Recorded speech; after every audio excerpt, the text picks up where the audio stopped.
there's a lot of topics I want to start fitting in more, but I don't want to spend a bunch of time on them. But I got me a nice little 6-ish piece that I want to get started on the show. The goal is to do this in 6.5 minutes. The maximum is 10, which means it'll end up being about 15. Ready? Let's begin. March Madness recap.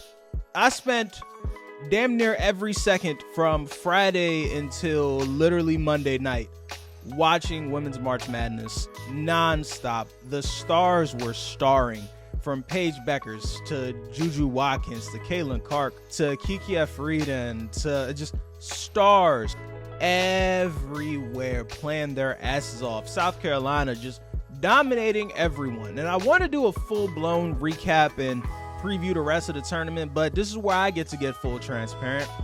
The goal was to invite someone who covers women's basketball in a lot more depth than I do onto the show. Here's what happened. I reached out to about 6 different analysts and reporters that worked at various outlets, different levels or whatever.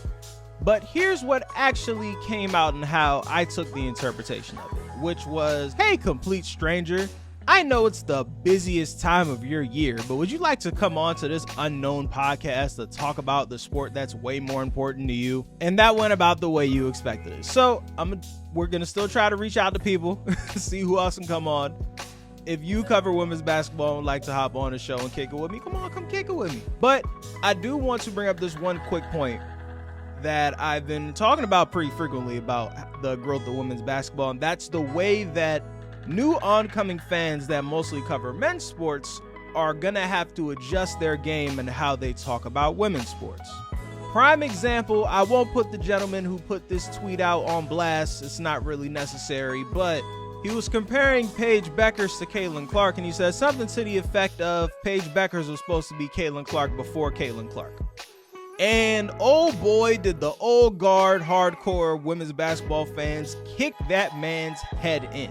And to an extent, he deserved it. But I kind of get what he was trying to say. I feel him. I'm going to see if I could say it with a little more cool. Caitlin Clark and Paige Bueckers are the same high school recruiting class, right? They're both class of, I believe it's 2020 or 2019, one of the two. Paige Bueckers was obviously the #1 recruit. She won National Player of the Year as a freshman. She was going to be the star of all stars in women's basketball. She goes to UConn, which is the dominant program in women's basketball, right? But during Caitlin Clark's ascension last year, Paige Bueckers was hurt. You see what I'm saying? So I get what he was trying to say.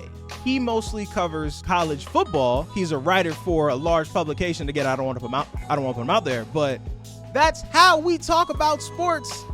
When we're talking about male sports, I understand that don't put 2 women against each other and there can be more than one women's star at once, and this is the problem. I feel you. I swear I do. But we've been having Jordan versus LeBron debates for a decade plus at least now. We compare male players all the time, every single day. Turn on ESPN right now. I promise you they're comparing some players against each other. And as the women's game begins to grow, there's going to be a lot more sentiments like that. Is there a way that he could have handled it better? Of course. But it's going to take a while for adjustments on both sides to be made. But for now, I'll conclude the women's recap with this. What an outstanding weekend of women's college basketball. I genuinely feel sorry for you if you do not get to enjoy this and watch this. If your misogyny or hatred or whatever gets in your way of enjoying this sport stopped you from watching these incredible games, these incredible women, these incredible athletes, the joke's on you, buddy. You're costing yourself, because I had a ball all weekend long, and I will continue to have a ball throughout the rest of the tournament and the Sweet 16. Next topic, we're going to try to go positive, negative, and see if we can go from there. Sean P. Diddy Combs is in some shit again. We're going to put allegedly all over this conversation because he likes to sue people. So, according to TMZ, all these stories, the Department of Homeland Security raided 2 of Diddy's houses at once. The one in Los Angeles and the one in Miami. Since then, him and his plane have been detained at the Miami airport. An alleged drug mule was arrested at his house that apparently used to play basketball for Syracuse, Brendan Paul, I don't know, some white boy that is about to sing like Brian McKnight in that room, boy. Let me tell you. Ridley Scott was mad because the raid stopped them from getting into his house. There's a lot going on in the Diddy case, and I had a segment I did on Diddy when the Cassie lawsuit first happened, and I'll repeat what I said there. Sean P. Diddy Combs is allegedly a abusive piece of shit, and if he is found guilty on these charges, especially now that more sex trafficking is involved, he deserves to rot in jail and then burn in hell. There's no ifs, ands, or buts about that with me.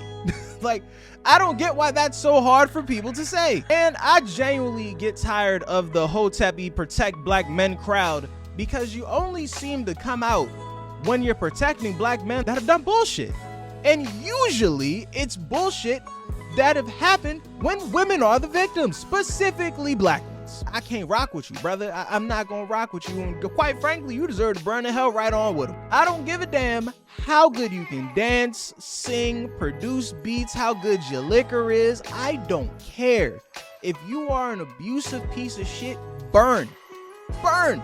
Black, white, purple, polka dot, I don't care. Next up, Kim Mulkey. I wanted to get much deeper on this one, but the Washington Post did not leak the story yet. For y'all that missed it, Kim Mulkey, after the whatever their round of 64 game was where they beat the crap out of a team, she put out a pre-statement before Washington Post story even came out. Apparently, they've been doing investigative journalism about her for 2 years, interviewing former players, staffers, media members that used to work with her, and she calls it a hit piece before it even came out, and I know for a fact she hasn't read it yet, because that's not how journalism works. And I have never seen a pre-statement backfire on somebody so badly in my life, because the entire journalism community that would have been covering this story, any goodwill she might have had, burned it to the ground. So before the story even came out, she's automatically presumed guilty when she could have just shut the fuck up. Kim Mulkey, you could have said nothing. You could have said nothing, waited for the story to come out, and then released that very same statement. I promise you it would have been perceived differently. I promise you it would have, but now we'll never know. Next topic, the NFL got to make some rule changes. First up, they banned hip drop tackles, which was a word that didn't exist in football lexicon until a year ago. But the exact rule is as follows. This is straight off of NFL.com. Article 18, the hip drop tackle. It is a foul if a player uses the following technique to bring a runner to the ground. A, grabs the runner with both hands or wraps the runner with both arms, and B, unweights himself by swiveling or dropping his hips and or lower body, landing on or trapping the runner's legs at or below the knees. And hopefully, as I'm saying that, I didn't get lazy editing this later for the video people watching this, and you can see the examples that the NFL used as they were displaying these rules. And a lot of people are up in arms because you're making playing defense even harder. And I wanted to bring up this point about the competition committee that votes on these rules, right? So there's two committees. There's an executive committee and there's a competition committee. The executive committee includes one representative, an owner or a top officer from each of the league's 32 teams, right? The competition committee consists of Rich McKay, the CEO of the Falcons, Katie Blackburn, the executive vice president of the Bengals, Chris Greer, general manager of the Miami Dolphins, Stephen Jones, COO of the Dallas Cowboys, also known as Jerry Jones' son, John Mara, president, CEO, owner of the New York Giants, Sean McDermott, head coach of the Buffalo Bills, Sean McVay, head coach of the Los Angeles Rams, and Mike Tomlin, head coach of the Pittsburgh Steelers. You know what none of those people I just named were? Players. The people who actually have to abide by these rules. And that's the problem right there. What the hell is the point of the NFLPA if the committee that passes the rules that you have to abide by, there are no players in that room? What the hell do you have a union for? If the people that decide the rules of your employment, you don't have a say in it. What are we doing? Another rule that was passed is they changed kickoffs again, and I barely even know how to explain this one, so I'll just take the words straight from Tom Pelissero. The past kickoff rule features new alignments for both the kicking and receiving units, a quote-unquote landing zone, the area between the receiving team's goal line and its 20-yard line, would prompt action off the kickoff if the ball were to land in that sector. Kickoff will remain at the 35-yard line, but remaining 10 players on the kick unit will line up at the opposing team's 40. The receiving team lines up at least 7 players in the setup zone, a 5-yard area between their 35 and 30-yard lines, with a maximum of 2 returners can line up in the landing zone.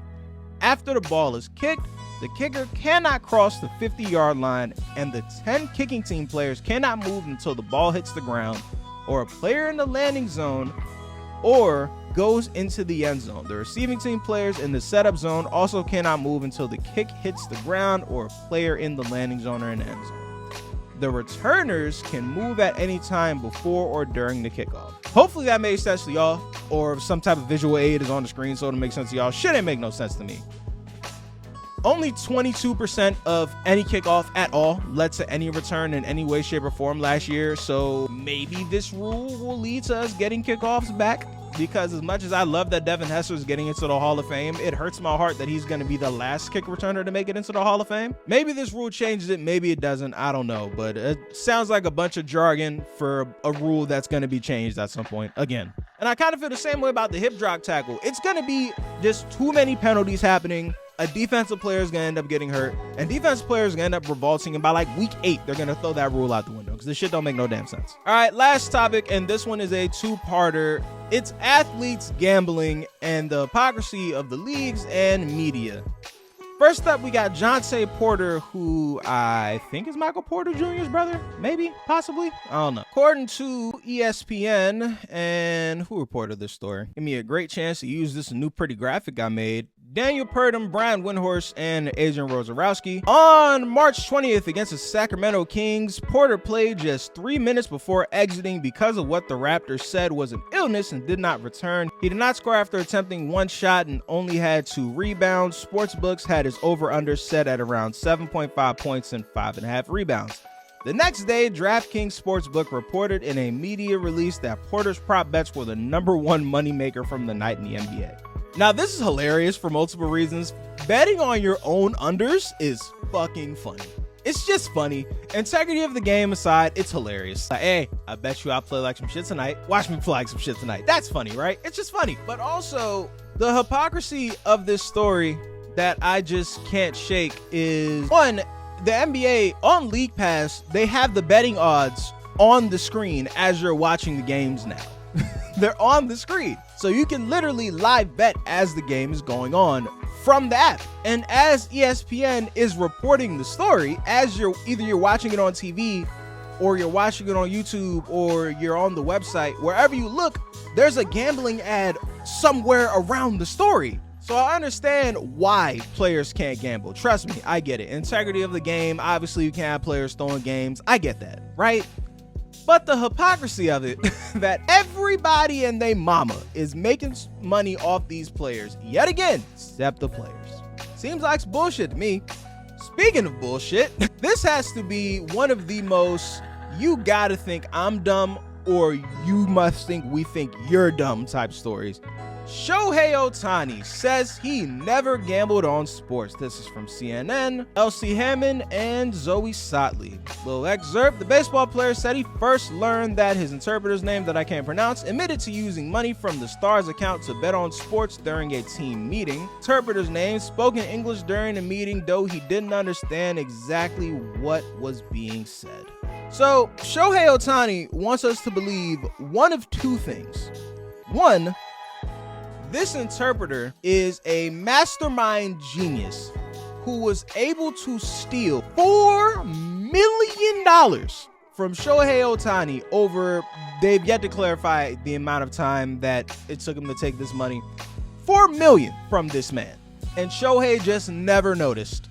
Because that's the second story. The first story was that he paid off his gambling debt at first. But that sounded way too incriminating, so they canceled that story. And came with he's a thief.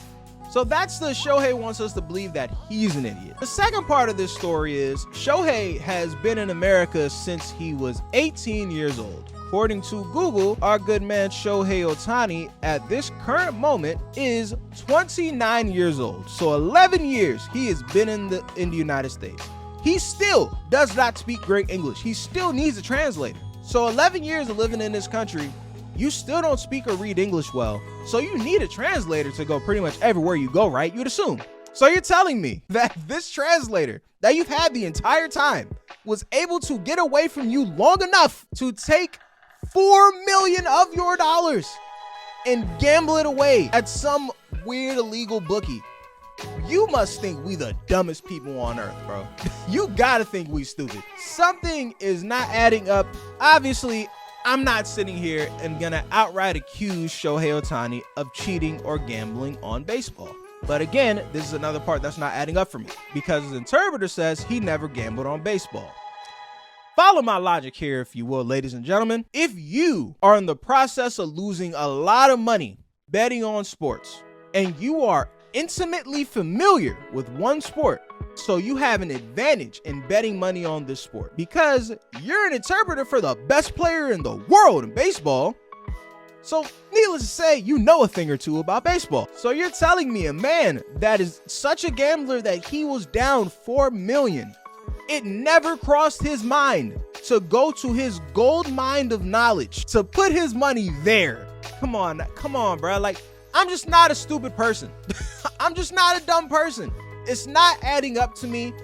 And since California is one of like the 10, 15 states in the United States that don't have legalized gambling, we're gonna get an answer sooner or later. And when we do, for Shohei's sake, I hope it doesn't turn up that he was gambling on baseball and he ends up losing his career. But it's really hard for me to believe that's not what the outcome of this story is gonna be, bro. Cause come on, bro. Honestly, is it adding up for y'all? Is that enough for y'all? Come on now. That was fun. I want to thank everybody for listening. Don't forget to like, follow, subscribe at BKA Beloved on all platforms, and I will see you all next week.